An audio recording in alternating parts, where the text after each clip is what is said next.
Special Investigating Unit now winning a court order allowing it to stop two former Transnet executives from accessing their pensions.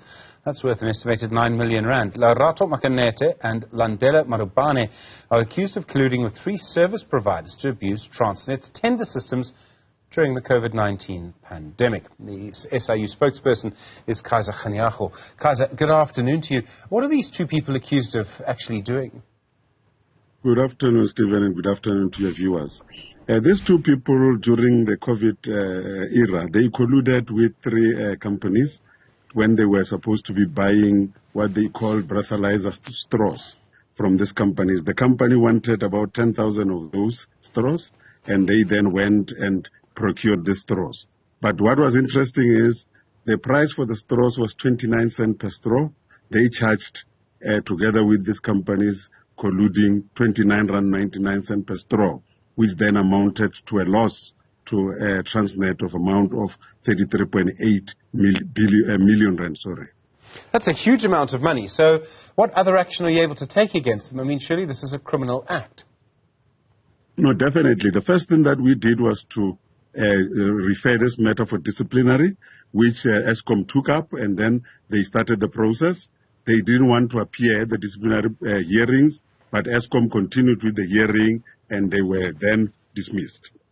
The second thing we're going to do is to then go to the court, to the tribunal, and set aside this contract, which is what we are going to do. And once that happens, the whole contract will be unlawful, and therefore we will be able to recover more from the companies that were involved. And the third one was to refer the matter to the NPA, which we have done.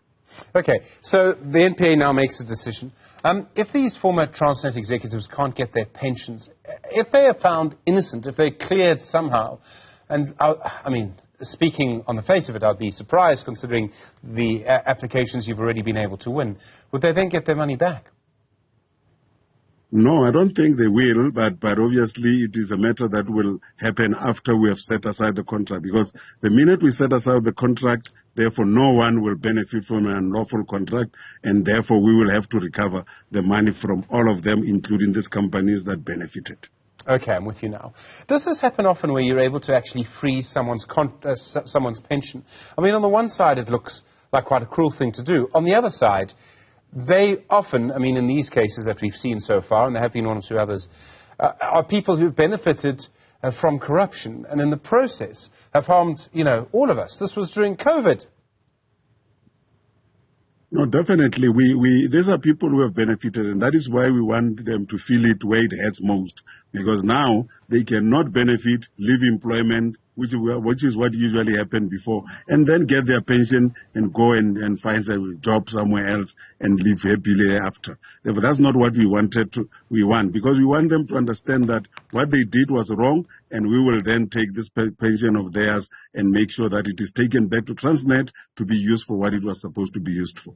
Are there other cases like this you're investigating at Transnet? So often, Kaizer, we speak to you about investigations at other SOEs, Eskom for some reason. Are you also looking in other cases like this at Transnet from the pandemic?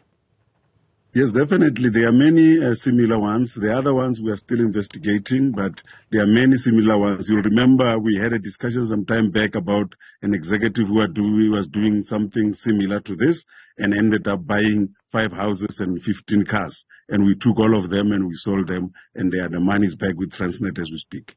There was so much corruption like this in government during the pandemic. Do you think we've actually got to the bottom of all of them? Are there still other cases that you're pursuing? Obviously, we would not say we've gone to the bottom of it. There are many others we are pursuing, but we want to send a clear message that says we will come after you.